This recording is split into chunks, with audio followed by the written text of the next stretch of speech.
Hello, I gotta tell you, I go on for quite a bit here talking about the mind, the history, about my job, ghost stories I'd heard there. Skip to minute 25. If you want to get to the ghost story, skip straight to minute 25 and skip all the 10 blab. Hello, I thought I would cover a ghost story. One that pronounced stands out in my mind. All these encounters that I've talked about on my channel, I think about them from time to time. Some of them were pretty remarkable. I don't know what the right word is for it. This is one that stands out. Quite a few of them stand out. Where I actually interacted with this spirit, and the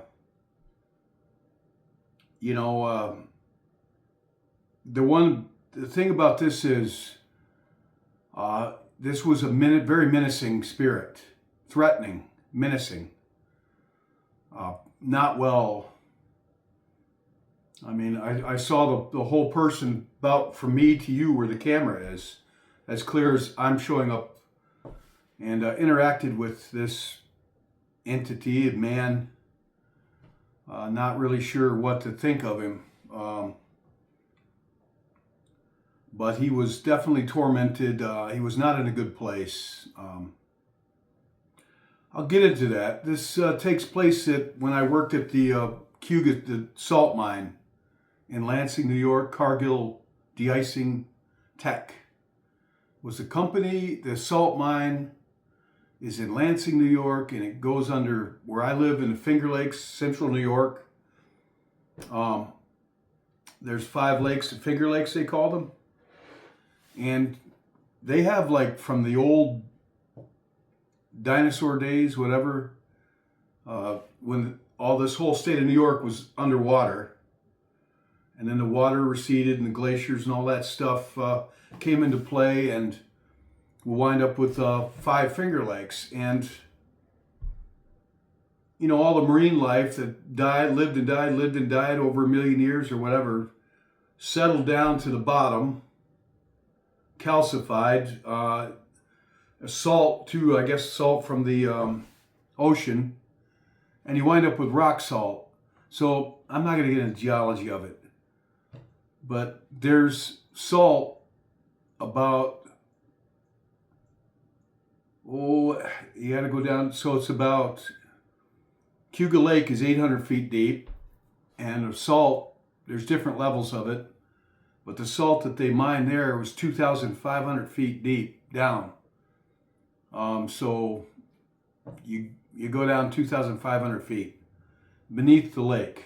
And that's where all of New York State's rock salt comes from. And actually the Northeast gets all their rock salt out of that mine. And the mine has been there since around 1900. And a lot of men have died there. And when I worked there for almost 7 years, we had a fatality there. A man was buried and crushed. And it took him about 3 days to get his body out. And as it would be, the guy had like 1 week to retire. So the mine has been there quite a while. It goes underneath, it goes down. Here's some pictures of the hoist. And you see these tall apparatus, that's actually the hoist, because the shaft goes straight down into the ground. It's not like a cave that you roll into horizontally. It's like a 2,500 foot elevator ride straight down and up. And where you see these tall apparatus, that means there's a mine shaft that goes straight down there. And they had actually 2 or 3 of them, 2 that I operated. And I was a hoist operator there, which means I operated the machinery and computerized for the most part, but I got it up and running. It was a lot of work, a lot of responsibility. I ran the machinery that lifted the salt up out of the mine to the count of 16 and a half tons roughly every 3 minutes, or actually more like 2.5 minutes to 3 minutes. 24 hours a day. 16 and a half tons of salt coming up. And I run the machinery that lifted that up out of the mine, and I also ran the hoist machinery that lowered the miners down into the mine and brought them back up out of the mine. And I also lowered the explosives because they blasted down there to get the salt. And machinery, you know, if it came in or out of the mine, I ran the machinery that brought it in or sent it down, you know, or brought it up or sent it down. I ran the hoist. And there was an emergency hoist. If we had an electrical outage, right, how are you going to get the guys out of there? Well, we had one that ran on diesel.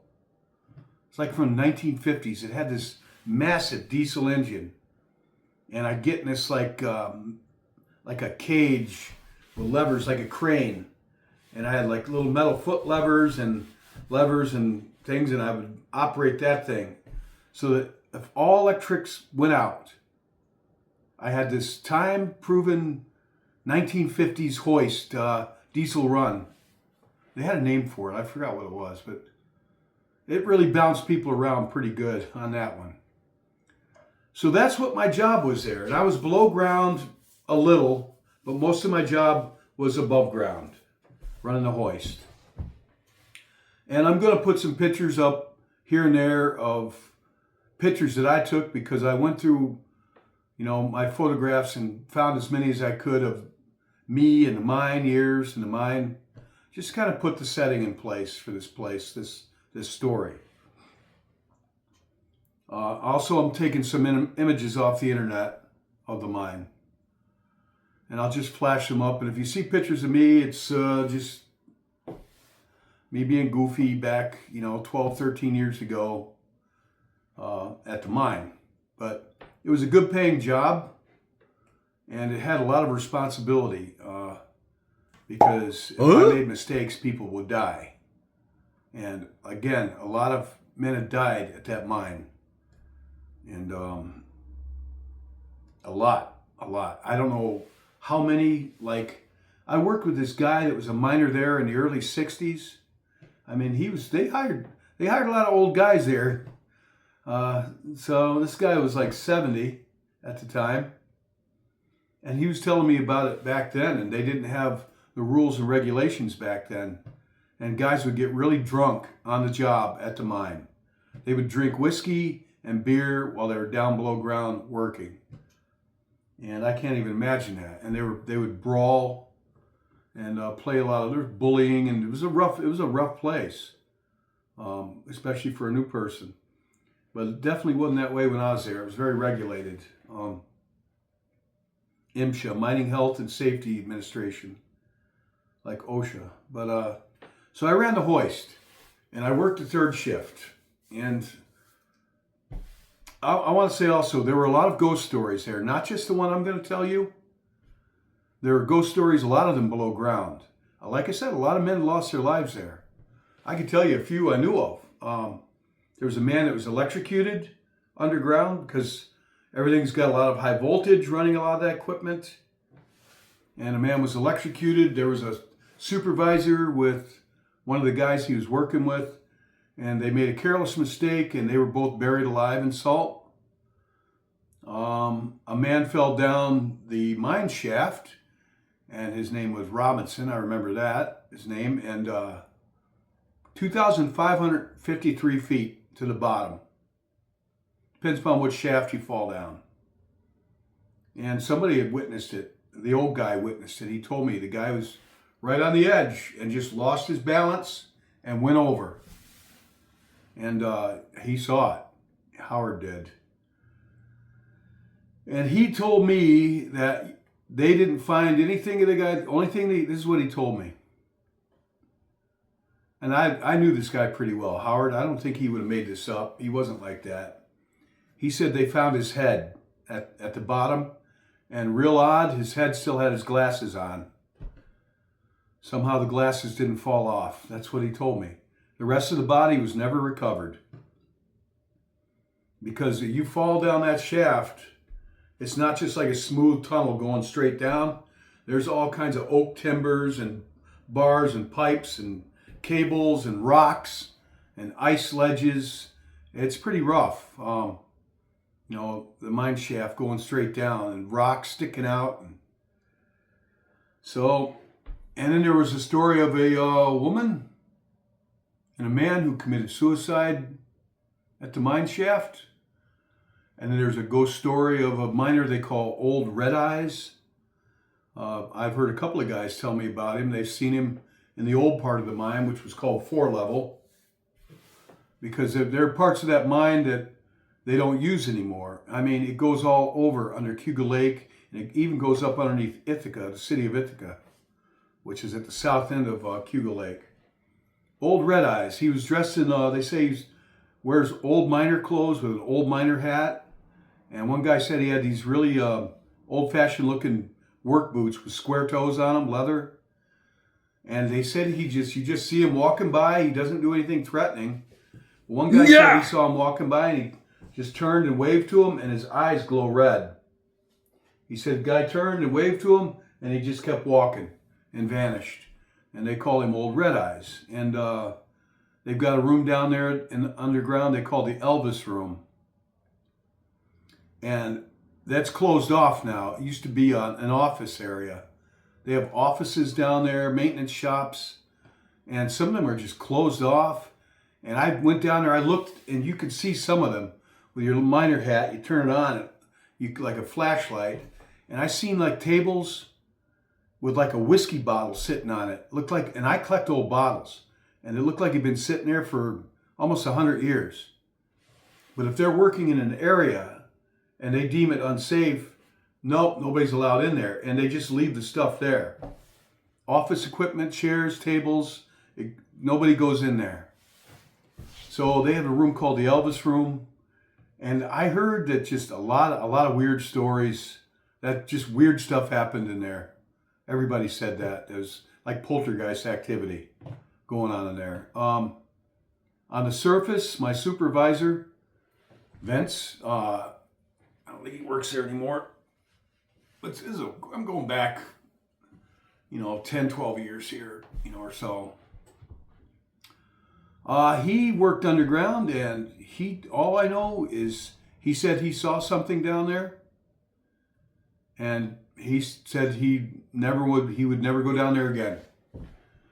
And he never would say what it was, but the way he'd react, like, what'd you see? I'm not even going to tell you. He says, I'll just tell you, you'll never get me down there again. He saw something. Maybe his old red eyes or maybe something else. There's a lot of paranormal stories in that mine. And like I said, the mine goes back to about 125 years at this point, if not further. Salt mine. And I asked one of the managers how many people lost their life in that mine since it opened up. I asked him that twice. And he said they know how many there is. He said they obviously kept records of that. He said, but it's kind of classified. They're not telling anybody how many people have died in that mine over the years. I mean, people die in there when it's heavily regulated, like when I was there, safety regulations all over the place. I can't imagine back in the old days when there weren't any safety regulations. There wasn't MSHA, Mining Safety Health Organization. MSHA. Any rate, they weren't regulated. And guys drank and they brawled and horsed around. I can't imagine. They probably had guys die often down there. But that said, the job paid pretty well and I liked the job. And I didn't mind being underground. Honestly, it didn't bother me one bit. I didn't bother me at all. I've always figured, if it's my time to go, it's my time to go. I told people, you got more of a chance to get killed just driving back and forth to work, hitting a deer or something. I think I hit 3 deer driving back and forth to work. I'm blabbing on here. I will get to the ghost story. I'll tell you where it's at. So you can skip all this blab. I'm just talking. But I'm going to talk. So whatever, my video. But I'll get to the story, and it's pretty creepy. I didn't mind it underground. I thought it was pretty cool, honestly. But like I said, for the most part, my job was above ground, running the hoist, and that's where they wanted me. And I was good at it. I didn't have one reportable incident. I was the only hoist operator. There was 6 or 7 of us. 6 really, but more like 7 or 8, because they had a couple guys on call that were qualified, but that wasn't their job. But there are generally only 2 on there at a shift. And I was the only hoist operator that never had an incident, like a reportable incident, like a safety violation or anything like that. I was very good at it. I made it a point not to get complacent.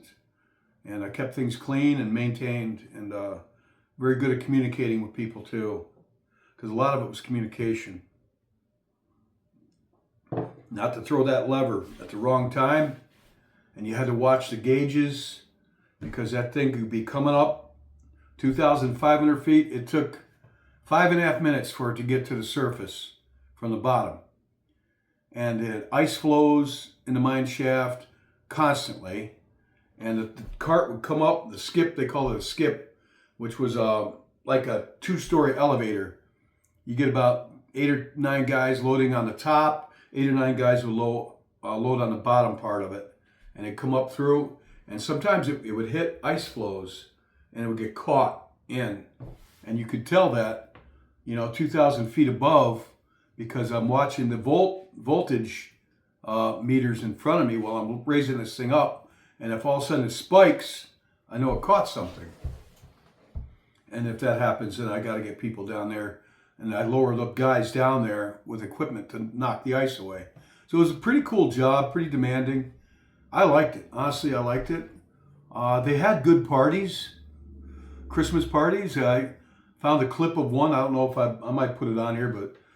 And some of my ghost stories, you heard me refer to Amy, a woman I knew then who was a devout Catholic, and she had just as many paranormal stories like me. She was highly susceptible to experience paranormal. And when she was with me, we both experienced some of the ghost stories I talk about together. Amy's in one of them, if I can find it, I don't know.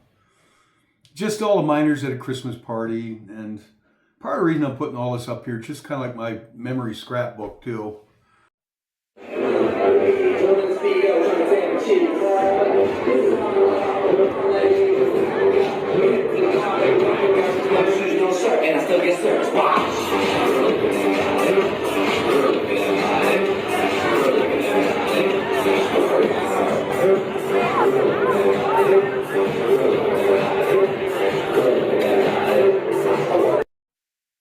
Pictures of me, pictures of the mine, and I missed that job. I liked it. I left it to go help my mother out with her business.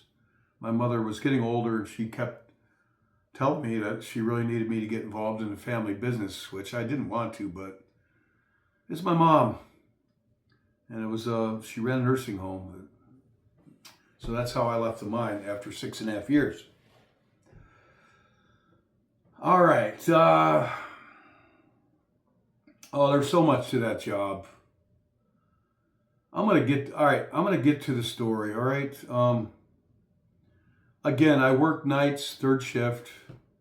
And at nights, I'll tell you the routine. I'll explain to you why I was all alone there at nights. Because I would show up and run the number 3 hoist, sent the men and the equipment down. Number 1 hoist brought the salt up. And that was a little bit of ways. Number 1 hoist, it's about a 4-minute walk between number 3 and number 1. So one night I'd work 3, and another guy worked 1, and we'd switch back and forth. And once you got the machines up and running, you had to grease and maintain. That was very dirty work. And there was a lot of responsibilities, but the guys would get there, I'd send them all below. The miners would come in, let's say at 9 o'clock and at 9:30, and I'd start sending them down, and by about 10:30, I had everybody below ground. And I really didn't have anything to do from 10:30 to 5 a.m. And that's when the guys were done with work, and they'd get on the radio down below and say, number 3, and I'd say 3, and they'd say, we want to ride out of here. And, we'd use a system of buzzers, and let them know when it's safe to get on the skip. I'd lower it down and they'd get on, I'd bring them up. But between about 10:30 p.m. and 5 a.m., there wasn't a lot to do, just stand by. If there was an emergency, and there was, I had to be there to get those guys out of there. And here's another aspect that does play into this ghost story. Because I didn't recognize who this guy was, the ghost. Because my job was to know everybody there. By name, who they were. Because if they had an emergency and I had to evacuate the mine, and that happened a lot. When I brought these guys out, I had to physically go out there and watch each one of them get off the skip, the conveyance, and I'd write their name down, and they couldn't get by me until I physically saw that this guy was out and wrote his name down and checked him off. So I had to know everybody's by name and by sight, and it wasn't really that hard to do. So it was my job to know everybody at that mine. And the only other ones that were on the surface was the guy running the number 1 hoist, and you can't leave that building when it's running. You just don't leave it.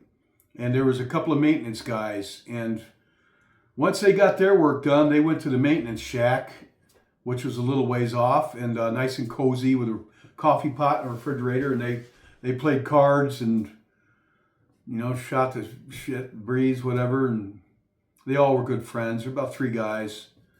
And took care of things. If they had other work to do, they did it. So I was all by myself in the number 3 hoist house. All right, on the night of this haunting. And the weather was blizzard. It was, the snow that year already was, about, I don't know, a foot, 2 foot deep. We had a lot of snow that year. And this mine was on a side of a hill by the lake. They got a lot of weather there. And the night of this haunting, it was snowing out really hard, real hard, really hard. In fact, every now and then I remember getting calls from guys down below asking me how the weather was because they were concerned about getting home in the morning. But it was snowing really hard, and part of my job was to keep it clear, the snow cleared out a path between the hoist house, and this is where the haunting happened. A building it was a locker room and a shower room, a large one, just a concrete building about as big as my house, which doesn't tell you much of anything. But it had about 100 lockers in it with a bench where you could sit and change your clothes and your boots and lock your stuff up. And in the middle of this, there was a shower room that was walled in, but you walk in, they had doors, or just openings, not doors, where if you want to take a shower, and the guys come out of there, they were just covered. They were filthy. So they used the showers. There's must have been like 30 or 40 shower spigots in there. And it's all concrete, and the floor was tile. But nobody's in there. The place is quiet. And it was snowing out really hard. Like I said, it was a blizzard. It was a snowstorm, honestly. And it was I'm in the number 3 hoist house. And, it's quiet. It's been quiet. I pushed a broom, pushed a mop, just cleaned everything up, maintained a hoist, take a grease gun, hit all the fittings on it, and just do everything I can, try to stay awake at 3 a.m. And, because I did everything in my power. You don't want to fall asleep. And I didn't. Some of the guys did though, but I didn't. So I went to the they call it the locker room, shower room, because the place was always wet. Because it was on the side of a hill, and the water just everything was always damp there. Because of water just naturally draining off the side of that hillside. So I decided to go in there, and I'd already swept and mopped the place. I decided I was going to go in there and just scrub the floor on my hands and knees with a brush with some disinfectant and just get it really clean, real clean. Because I took pride in that, and they were paying me pretty well. And I like to have things nice and clean for when the miners, when they come up, people appreciate stuff like that. The trash is emptied out, the floors are swept, the shower room is cleaned out. People appreciate that stuff, you know, after they've worked hard. Here's the ghost story. So at 3 a.m., I walked out of the time shanty. Not the time shanty, that's another building, sorry. I walked out of the number 3 hoist house, out the front door, and walked over this way, you know, maybe 25 feet away is the locker room, shower room building. And I was going to go in there and scrub the floor with a brush and disinfectant and some scrub pads with a bucket of hot soapy water and to rinse it down. Well, there was a lot of snow on the ground. And even though I was trying to keep it cleared out, a path going into that place, there was a lot of snow on the ground.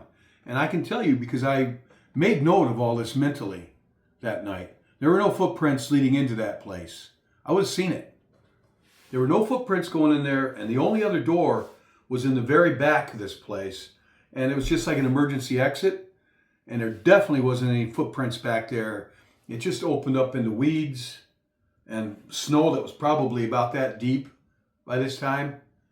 There were no footprints anywhere. And this place is 3 a.m. in a blizzard, in a remote place. There are no houses or residences around there. The only other buildings were a small office building up on the hill that belonged to the mine, and those people left at 5 p.m. 3 a.m. So I walked through the snow into the dry, and I see a guy in there, the ghost. But I didn't think ghost, because I saw him quite clearly. And I didn't know who he was. Right off the bat, I'm like, who the heck is that? You know, because I knew everybody. And this guy had a white t-shirt on, blue jeans, and I just seen him walk by. You could see him, there's the door had a big glass window. You open up and you walk into the locker room and the shower room's in there. And I seen him walk by. A white t-shirt, he had dirty blonde hair. And I'm like, who the heck is this guy, you know? Because there was nobody on the surface, anywhere near this area. Nobody. There was one guy a ways off running the salt hoist, and you can't leave that building when you're running that. You can't leave it because it's running continuously. Somebody has to be there. And the other maintenance guys, I hadn't heard from them all night. They were tucked away in their maintenance shack, probably playing cards, drinking coffee, eating pizza. I didn't have any work to do.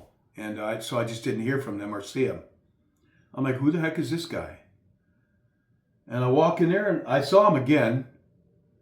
And I didn't say anything to him. I just wondered who he was. I just caught a glimpse of him, like walking by, by the layout. It's kind of just a big rectangular building. And you walk in and there's wooden benches with lockers where you can sit on the bench and your locker's there while you're changing. And then in the middle of it was another concrete, walls, not concrete, cinder block. And the showers were inside there. And there were 4 openings that you could walk in and out. So I saw the guy again. The guy, dirty blonde hair, young guy, fit looking, blue jeans. And I'm wondering who he is. Well, I didn't say anything. And he didn't say anything to me. So here's where this gets freaky.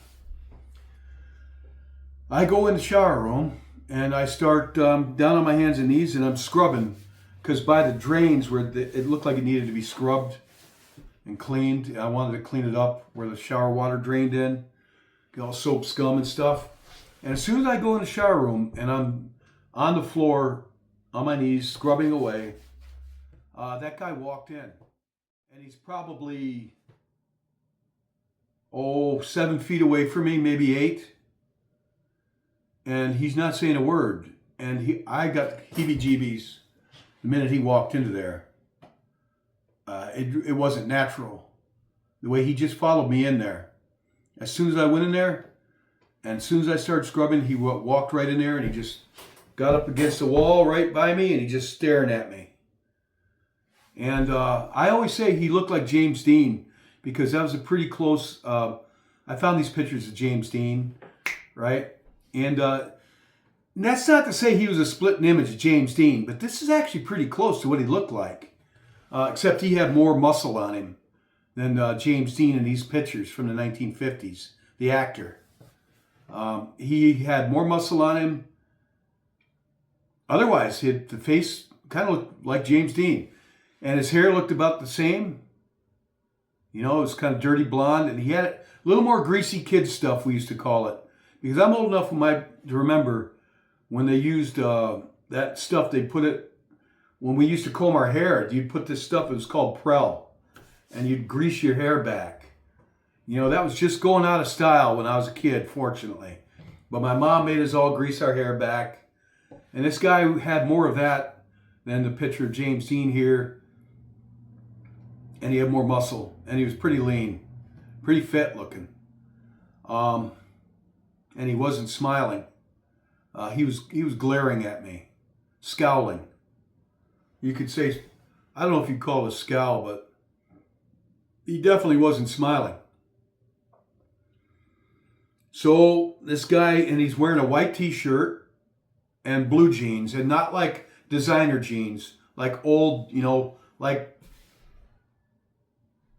I don't know, like Wrangler jeans, like more solid blue than what, and cuffed up by the ankles like a cuff. And he had black leather shoes on, like they used to wear back in the olden days. So he's honestly dressed like from like 1960 or something, honestly. So white t-shirt, heavy blue jeans, not faded. Black shoes, his jeans were cuffed up at the bottom. And that used to be the style back in the 60s, or 50s and 60s. And he's staring at me, and I'm getting nervous because he's not saying a word, and it's just me and him in there. And there's nobody around, nowhere. I was starting to get really, I'll say, scared. I didn't know what was going on with this guy. I had no idea who he was. At first, I thought he was just maybe some crazy dude. I don't know. I didn't know. It didn't add up. And when I looked up at him, I had a hard time looking at him because he was staring right at me intently. And I got to tell you, his eyes, no, they weren't glowing red or anything, but they looked feverish, seething, anger, loathing, dread, hopelessness. And I've encountered demons before, and there's a hopeless anger, like there's no hope for me. There's no hope at all, no hope. And they're angry. They're in a bad way. They're angry. If I'm free, they're not free. And he was looking at me with intense, and I'm trying to convey the feelings that he had, because honestly, it talks of his spiritual state. And the reason I'm telling you this as a Christian, to let you know, because I've encountered these things occasionally, and this one stands out because he was right there, and he was in a bad way. I mean, if I saw my mom in heaven, which I did, and others, and they were at peace and happy, he was the exact opposite. And my mom had this look of joy, like there's some really good things waiting for you. You're going to be very wonderfully surprised. This guy had the exact opposite. There was no joy, no hope, no peace, anger, loathing, angry. He looked disgusted when he looked at me. But there was also a strong element of hopelessness behind his anger and loathing. I'm trying to capture the feeling. A condemned person. Maybe he was in some kind of purgatory. I'll pray for him. Or maybe he was demonic. I don't know. I didn't think that he was going to attack me, but honestly, the longer this went on, the more I started wondering, what's this guy going to do, you know? And every time I tried to look at him, I couldn't meet his gaze, you know? I mean, because he didn't move, he didn't he just kept his gaze right on me with his arms crossed, leaning up against, with his back against the wall, and one of his legs kind of jacked up against the wall, looking down at me like a demonically possessed, works out at the gym, James Dean. But I wouldn't say the man was demonically, I don't think he was a demon. I think he seemed like a condemned soul, honestly. He seemed like maybe purgatory, maybe worse. I don't know. So I started getting nervous. I wanted to say something to break the tension in the air. I didn't know what to say to him. I really was, I'll tell you the truth, I was getting scared.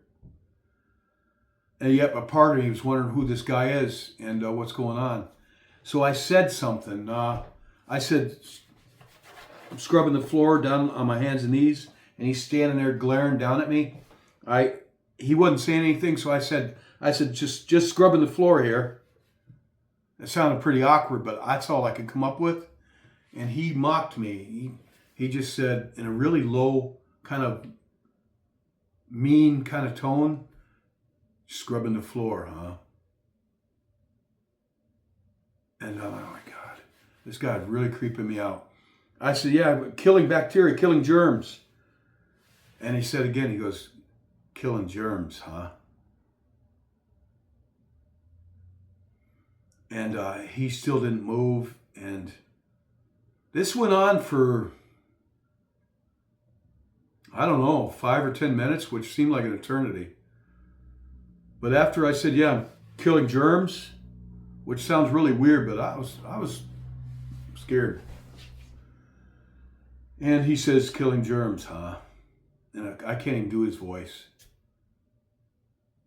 And then he goes, dropped his arms, turned and walked out. There wasn't a door, it was just like an opening, you know, where there wasn't a wall, where you could walk in and out. There weren't any doors. He goes, killing germs, huh? Turned and walked out. And as soon as he walked out, I didn't hear any footprints. And I should have, because he had these like leather black shoes on. And it was quiet in there. You know, this is just a all tile floor. Nobody's in this building. It's just me and this guy. And I said, who the heck is this? You know what I mean? I wanted to know who he was. As soon as he walked out, I said, I got to see where this guy is. And I followed him right out. I should have been right behind him. He wasn't in there. There was nobody in there. And you can't hide in a locker.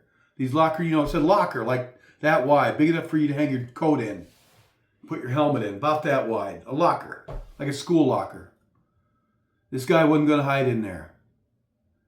And there was nowhere to hide. And I looked around real quick, there was nowhere to hide. Even checked the back door. And it was just buried in snow. No footprints, undisturbed. Which, you know, I had to go dig it out again. I had to dig that out all night. No footprints anywhere. Buried in snow. Snow was still coming down. I'm like, where is this guy? And I'm going to tell you something. It was freezing cold out. A blizzard. Driving snow. I couldn't even keep the snow cleared. It was coming down so hard. And there was at least maybe 2 feet of snow or better on the ground. And this guy's wearing a white t-shirt and blue jeans. No hat, no jacket. Where'd he come from? At 3 a.m. in a blizzard on the side of a hill, on a salt mine by the lake shore. So I went outside, nope, and I checked. There were no footprints anywhere outside the door. Nowhere. And they would have been there. And I looked all over, and this guy was nowhere. Because I pretty much damn near followed him right out when he said, killing germs, huh?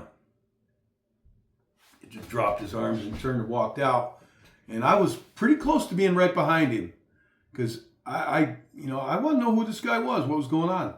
He was gone. There was nobody there. He vanished. And there was nowhere for this man to hide in this building. And there was nowhere, even if he walked outside, I would have seen him. Because it was a clearing, kind of before you got to like a walkway that went up the side of the hill. There were no footprints. He was nowhere. Nowhere. So that's that story. And I want to add that,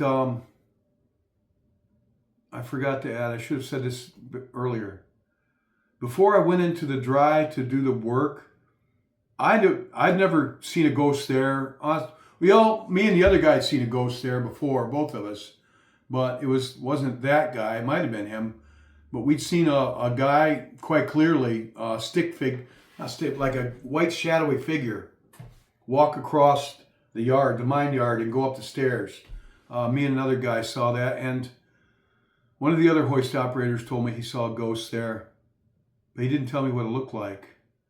He was quite excited. He told me about it, and I said, "Did you get a picture of it?" And he said, "No." He said, "I don't have a camera." I said, "Yeah, you do, your cell phone." So I wasn't the only one to see a ghost there, but I wasn't thinking ghost at all. I wasn't really worried about that kind of stuff. It was, my job. And when I first saw this guy, initially I didn't think ghost because he looked as solid as I look here. I didn't think ghost. I didn't know who he was or what he was doing there. But once he was in that shower room acting the way I described, and looking up at him, his eyes just feverishly seething with bad things, bad feelings, bad stuff going on in there, bad stuff. I started, I didn't know what to think. I tell you what, he really, it scared me, and I don't scare easily. And as you know, if you follow my channel, I've seen a lot of ghosts. Even had a few demonic attacks in my life. And I've seen a lot of ghosts. I've seen them where they look like just a white cloudy figure, or a black sooty figure, or a ball of light, or a shadowy looking person. And sometimes I've seen them where they're full bodied like what I'm describing, but they're usually dressed in old-fashioned clothing, acting strange. Sometimes they're by themselves, sometimes they're with company, also dressed in old-fashioned clothing. But very few times have I encountered one that was menacing. Never like this. Well, that's not true. No. I've encountered some that were dangerous. The story of the stone house where evil resided, I've got scars from that one. But I didn't see her. Somebody else saw her. That's another story. But I've got scars. That was evil. But I've never had anything happen like this. What I just described, I've never encountered one that was, I don't know what he was doing. Why he was checking me out like he was. And he seemed resigned to his fate, I would say. A sense of loathing, resignation. I don't know if I would call it hatred. Hating the world. Hating his existence. I'm trying to convey, because he was giving those feelings off real strong. That vibe. And if you could have seen his eyes, the way he was looking at me, and the look on his face, he didn't look well. I mean, he didn't look like a monster. He looked like just a dude dressed from like 1959. Young guy, I mean, he didn't look ghastly, but it was just his demeanor, his behavior, the look in his eyes, the tone of his voice, and his behavior. And where the hell did he come from? And where did he go? So that's the story of the menacing ghost at the salt mine. And I don't know if he's in purgatory. I think I should pray for him. I think I will tonight. I'll leave that up to God to sort that out. God knows who he is. No candles. A cup of black coffee this time. Using my cell phone. Getting away from the candles for a bit here, I think. Okay. Take care. God bless you.